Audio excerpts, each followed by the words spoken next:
My friend Sophia, 28F, is upset at me, 27 male, for telling her boyfriend Noah that I am not her best friend. I am really lost on what I did wrong, and why I am getting the blame for the fallout. Sophia and I met due to a common friend and have known each other for the last 5 years.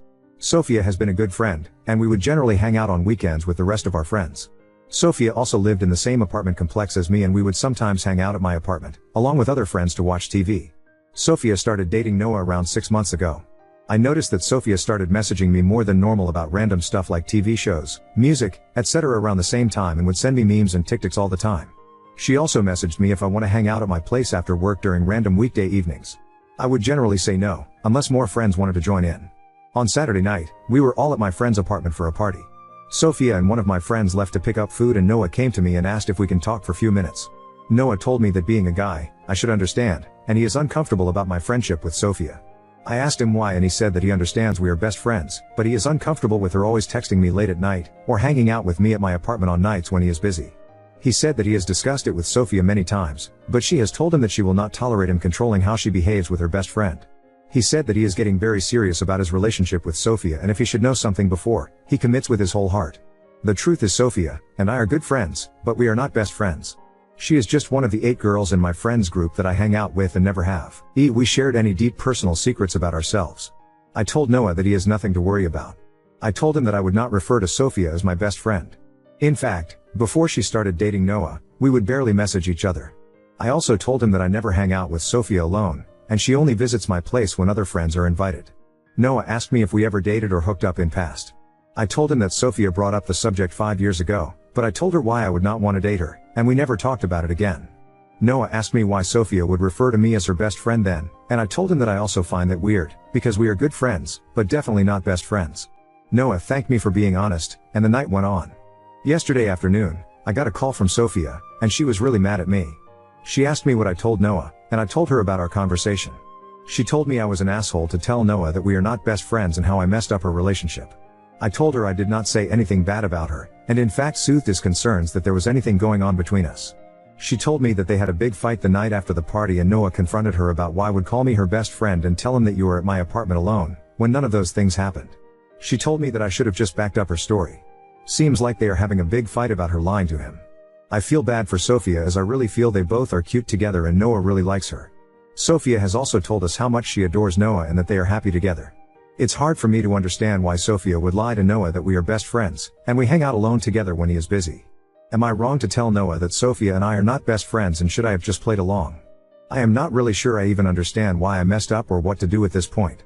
Update 1. She said some unkind things to me on Sunday after I told Noah, her BF, that we were just friends, and definitely not best friends as she is trying to portray me to be. Moreover, I also told him that I never hang out with her alone, and it's generally with a group of friends, as she had also lied about this to him. Yesterday evening, Sophia messaged me to apologize for the outburst and asked if we could meet and she can explain why she did that. I told her okay, and she came to my apartment. She told me that she loves Noah, and he is really a good boyfriend. However, he is not very motivated and lazy. When they started dating, he was not really putting a lot of effort in the relationship, and she had to ask him for everything. It used to bother her a lot. She knew that Noah's last girlfriend cheated on him, and it took him 2 years before he started dating again. Noah was very insecure about dating her and asked her to make sure she shares everything with him. Sophia said that Noah is a great guy, but she needed him to be a better boyfriend. So, she thought she would make Noah jealous by talking to me. She said it worked, and Noah started reading our messages. She knew I would not flirt back with her because I have explicitly told her I am not interested in her, and so she thought I was a safe choice. She said Noah kept on asking her why she is talking to me so often, and she told him that I am her best friend, and she needs the emotional support and stability I provide since Noah is not emotionally available for her. That made Noah start replying to her messages quickly and also being more present in the relationship. Noah also wasted his evenings playing video games with his friends and ignored her. So, she would message me on those days and ask if she can hang out with me. She lied to Noah that we would just sit in my apartment and watch movies since he was unavailable, and it used to bother him. He asked her to stop, but she told him that he can play his games and she can have a fun evening with me. Noah repeatedly asked her to cut contact with me or at least not hang out with me alone in my apartment, and eventually stopped playing video games with his friends so he can hang out with her in evenings. She would also lie to him about how I cooked elaborate meals for her, and we had wine and painting nights, which led Noah to do the same. Finally, she told me that I was an asshole to not go with her story and tell Noah the truth. Noah, of course, got angry at her and saw that it was an act to get to change him. Sophia was so proud of her latest lie. She told Noah that I played down our relationship because I was trying to protect Sophia. She told him that I am such a great guy and was just trying to make sure that my best friend's relationship was not affected because of me. I told her that I was not really happy being a pawn in her lie. She told me that it was a genius idea and there are no victims. She got what she wanted, and Noah is a much better boyfriend, thanks to me. And she will now show Noah how much she loves him by slowly reducing messages to me, which he would appreciate, while still thinking of me as a threat that Sophia can fall back on if he changes his loving behavior. She pleaded me to just keep quiet for her sake as she is so happy with the way Noah is now. I thought about it and agreed with her. It feels weird that she is literally training Noah like a lab monkey and behaving the way she wants, but at the end of the day, he seems to have become a better boyfriend thanks to Sophia's plan. I was conflicted on what to do, but I will just go with the act for Sophia's sake as Noah also likes her and there is no reason to mess things up for them. I would like to hear neutral opinions on if I am wrong with helping Sophia lie to Noah, as it seems like it has made their relationship better and Sophia seems to be happy. After reading the comments, I am inclined to tell Noah the truth. However, I feel he would still choose to leave Sophia over me. Moreover, I am worried he would think I am trying to break them up for my own selfish benefits. I don't want him to think that I am her best friend who has feelings for her and hence, trying to break them up. Would you have believed your partner's friend if they came forward and told you this? Won't you think that the friend is just manipulating into breaking you up? Thanks everyone for your input. I really thought about telling Noah. I have decided not to tell him. I do not have any messages that would prove she is lying. Moreover, I am also scared she might manipulate Noah into believing I am her guy best friend and desperately trying to break them up after Noah told me he wants to be more serious. I risk losing my friends if they tells that narrative to all my friends. As much as I realize she is playing on Noah's worst insecurities, I do not have a way to tell him without risking a social suicide. Sophia's plan is foolproof and there is no way I can convince Noah without any solid proof. I will, however, avoid her and not reply TP her messages and only interact with her in social settings. Update 2. I posted 2 weeks ago regarding my friend, Sophia, manipulating her boyfriend Noah by telling him that I was her best friend and making him jealous. I didn't want to post daily updates, but I feel a lot of you will be happy with the events of the last 2 weeks. I knew Noah would not have believed me, and it would just solidify his belief that I had feelings for Sophia and was trying to break them up. I had to do something, so I finally decided that I would just talk to Sophia and convince her to not play games with Noah and appeal to her conscience. 2 days after I posted the update, I asked Sophia if we could meet at my place in the evening after work. I told Sophia that I was worried for Noah and her because of how she was manipulating Noah by telling him lies. We argued, and I just wanted her to realize that instead of spending time on someone who she had to train, she should find someone she genuinely likes. Sophia was understandably very upset with me. She initially told me to stop being judgmental. I did not expect it, but she broke down and started crying. She told me it's easy for me to judge her, but it's not like there are guys out there who are just tailor-made for her. She said she knows she's not the most attractive looking person but has so much to offer in a relationship. However, the only guys that are interested in her just want a bangmate and expect her to be grateful that they are dating her. She said Noah is cute, but he was just like every other guy she has dated. One difference was that Noah was extremely insecure about her and was reading her messages. She just wanted Noah to be like me. Noah also asked her specifically about me because of the way she looks at me and realized he was insecure about me. That is when she started messaging me and making Noah jealous, and he did respond exactly the way she wanted. I told her that what she did was still wrong, and she cannot play on Noah's insecurities like this. I reiterated that she cannot train his behavior for the rest of his life and that she is just setting herself and Noah up for hurt long term. I asked her to come clean to Noah and be true to herself. I told her that she deserves someone who likes her for who she is and not because they are insecure about losing her. She was angry at me at this point and told me to get off my high horse. She said sometimes it's not easy to find someone who has all the qualities you want. She said that I just date the first girl I meet in a bar or club who is willing to sleep with me, and then break up with them after a month because we have nothing in common.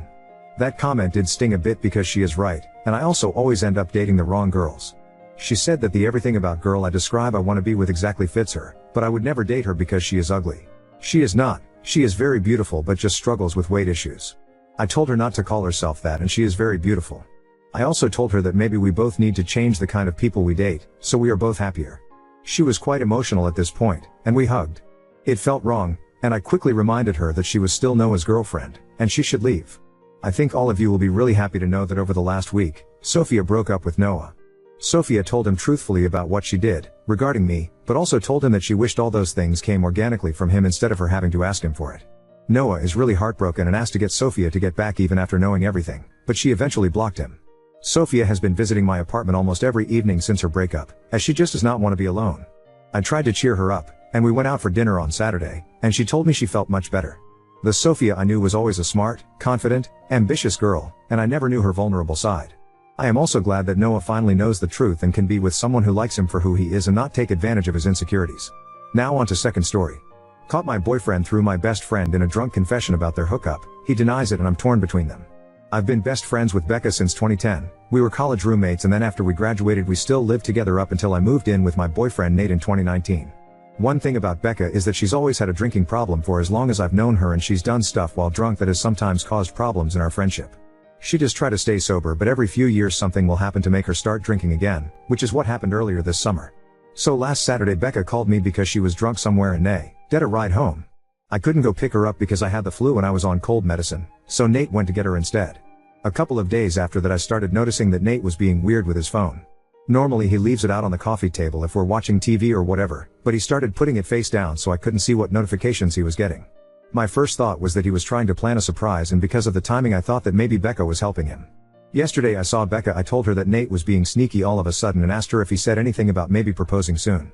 She asked me if I looked through his phone and I said no. Becca started crying and told me that she and Nate hooked up in his car the night that he came to pick her up. Her excuse was that she was really drunk and didn't fully know what she was doing. She said she'd been texting him since, telling him that he needed to tell me what happened or else she was going to. I asked Becca to show me the texts, but they were all in the app Signal, which deletes messages after a day, so all I could see was that she and Nate had a chat thread but nothing that they said. I told her to text Nate in front of me so I could see what he said and she did, but we got no read receipt and so no response at all, so it didn't prove anything. I asked Becca if she was sure she wasn't so drunk that she maybe imagined it or thought a dream was real, and she absolutely lost her shit on me and said that she knows that she's horrible when she drinks but that she's not fucking delusional and she doesn't make shit up. She said that I could believe her or not and it's my choice, but she was telling me the truth. I said I needed to go home and talk to Nate. So when I got home I confronted Nate with what Becca had said, and he acted shocked and denied that anything like that had happened at all and said he didn't know why she'd think so or say so. He said that he had just given Becca a ride home and the only thing that happened was that they talked about how he and I had been together for a long time and how we should get married already.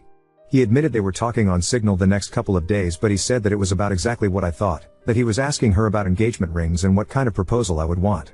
Nate replied to Becca's message from before asking her if she made up a story about them hooking up to not ruin the surprise about his proposal, and she texted him back that there was no proposal and to stop playing dumb. So then Nate called her pretending like I wasn't in the room and told her that she needed to stop whatever she was trying to do because we were on the verge of breaking up and he'd rather just have the surprise be ruined, but Becca just kept telling Nate to stop lying until he got angry and hung up on her. I really didn't know what to think and I still don't. Right now Nate is really upset and not really talking to me much. He says that it's bad enough that Becca acted insane and ruined his plan to propose, but it's even worse that I believed her lies even a little and would think that he would ever cheat on me. Becca texted me saying she was sorry, but otherwise I haven't talked to her either. I don't want to think that Nate would cheat on me or that he'd take advantage of Becca if she was that drunk, but I feel like I can't be 100% sure because I've known Becca for 13 years and I also just can't believe that she'd lie to me about something this important. And I know that she does have a drinking problem, so I can believe that she'd sleep with my boyfriend if she was drunk out of her head. She's done some pretty awful things in the past when she's been drunk. I don't want to wrongly accuse Nate of something he didn't do, but I don't want to be an idiot. Update 1. So on Thursday night after I got everyone's advice, I told Nate that I had found out a way to recover deleted messages from Signal. He immediately took out his phone and opened the app and asked me to show him how to do it, so I already thought that must mean he was telling me the truth because he didn't panic or hesitate at all. Which was good because when I tried to download Signal on my old phone it turned out that it's too old to support the current version of the app, so it wouldn't work. Nate then asked me if we were going to have to go out and buy a new phone for me to believe that he was telling me the truth, and he said that he was willing to do it if that's what it would take. I told Nate it wasn't that I didn't believe him, I just wanted to have some proof because I just couldn't understand why Becca would lie about it. Nate said that she would lie about it because she's a fucking crazy drunk bitch and there's literally no way for a non-crazy person to understand why she would do anything, and once the messages proved that he did never want me talking to her again. Then he said to get up because if we were going to go to the Verizon store we had to get there before it closed. By then I completely believed Nate anyway, so I told him we didn't have to go anywhere or get a new phone and that I believed him and I knew he didn't cheat on me and that he would never do that. Nate said that he would hope I know that and that he didn't understand why I didn't take his word for it in the first place. I started trying to explain why I didn't want to just immediately dismiss what Becca had said happened, but Nate said that he really couldn't listen to that right now. I said that was fair and agreed that I would cut Becca off, but that first I wanted to try to get her to admit that nothing happened. Nate said fine, but to call her with my phone on speaker because he thought he also deserved to hear her admit that she was lying. So I called Becca and I said the same thing to her that I said to Nate, that I figured out how to recover deleted messages on Signal. She asked me why I would need to do that, so that was when I knew for sure that she was definitely making it up and not just confused somehow. I said it was because I wanted to have proof of what she and Nate talked about. Becca asked me if I saw their messages, so I lied and said yes. After that, Becca just went silent until finally I asked her if she was going to say anything. Then she asked me if that meant that we were engaged now. So then I really just lost it on her and screamed at her, asking her if she was fucking serious and what the fuck was wrong with her and how could that possibly be all that she had to say. Becca started screaming back, telling me to fucking calm down and about how obviously I never believed her anyway because it's not like we broke up over it. I was crying by that point, and because of that I couldn't really say anything else, so then Nate told Becca to go fuck herself and to never ever contact either one of us ever again and hung up on her. A minute later, Becca sent me a completely unhinged text that I'm quoting here verbatim, apart from changed names. Courtney, you are supposed to be my friend for life. You are supposed to be there for me. You are supposed to be my person. But then you meet Nate and now you only care about Nate. Everything is about Nate. Tell me why Nate comes to pick me up when I call you? I called you not your precious fucking Nate. I only want you to see how fucked up this is, but do you? No. Of course you don't. Of course you choose Nate over me like you always do and like you always will. You pretend to care about me, but I can see you don't care. It is pathetic, Courtney. You are a pathetic woman who would choose a man over a friend. But since you can't say it yourself, I will. Since you have to have your sweet perfect little baby Nate do it for you, I will. Goodbye, Courtney. Is that what you want? Goodbye forever. I hope you fucking got what you fucking want. There were the 3 dots after that showing she was still typing more, but I blocked her before she sent it. I don't care about anything else that she has to say. I'm sure it's all just going to be more bullshit about why this is my fault or justifications about why what she did wasn't that bad and I should forgive her. I know Nate is probably right and there's no non-crazy logic behind why Becca would stoop to doing something like this, but obviously I've still been thinking about it, and my best guess is that whoever said that Becca still blames me and Nate, apparently mostly Nate, for her being a drunk mess who can't get her life together is right. It seems like she somehow thought that if she said she hooked up with Nate, I'd break up with him but still want to be friends with her and then everything would magically be fixed. As far as stuff with Nate, I asked him if he thought he could ever forgive me for doubting him, and he said that since I came to my senses and I cut Becca off, he guesses we can try to put it behind us. I don't think he's still going to propose anytime soon. After this I probably wouldn't if I was him. And from what Nate said, he didn't actually do any planning yet other than asking Becca about rings and if I'd think a public proposal was tacky or not. All he was doing so far was trying to get ideas without me knowing he was talking to her about it. So just based on that, I think probably it's not going to happen for a while if it still does at all. Update 2. I'll keep it as short as I can. Unfortunately, I have nothing good to report. It turned out that whatever was going on with Becca that caused her to make false accusations about Nate was the beginning of some kind of a psychotic break. After I blocked her, she made a whole bunch of fake accounts and started sending me completely unhinged shit about how I ruined her life and threatening to get revenge on me and Nate. This went on for literally months, with her sending me dozens of messages a day. I found out from other friends that she was making multiple posts on Facebook every day that were semi-coherent rants about how much she hated me and how I was evil and ruined her life intentionally. I tried to talk to the police 2 different times to get a restraining order because I was afraid that Becca was going to show up at our apartment and attack me or Nate. I literally even got a front door camera because I was so scared that she was going to hurt us. The police said that because Becca wasn't threatening actual violence, she was just a nuisance and they couldn't do anything. They acted like I was an idiot because it isn't illegal to talk shit on Facebook, and they basically told me to just keep blocking her whenever she made a new account and eventually she'd get bored and move on. Then finally there was an incident where someone broke the windshield of Nate's car while he was parked at his work. I guess it could have just been a random act of vandalism because his wasn't the only car that got windows broken, but at the time I was 100% sure it was Becca, so I went to the police again. Eventually an officer went to talk to Becca, and she said she didn't touch Nate's car, and again I have no proof that she did. But after the police talked to her, Becca got put into a psych ward for a week because apparently her apartment was filthy and she was drunk out of her mind 24/7 and a danger to herself. I have not heard anything from Becca after she left the psych ward. I don't know if she was diagnosed with something or if she's medicated now or what. I found out that she moved in with her dad, who thank God lives in a different state. I look at her social media every so often to make sure she's not posting about me again and that she's nowhere around me. I haven't mentioned Nate much in this update because we're no longer together. He broke up with me after the windshield incident because he couldn't handle being constantly harassed by Becca, and to be honest I don't think he ever forgave me for not taking his side immediately when everything started. It really hurt, but I can't blame him. I tried to talk to him about fixing things between us after Becca was gone, but he just wasn't interested.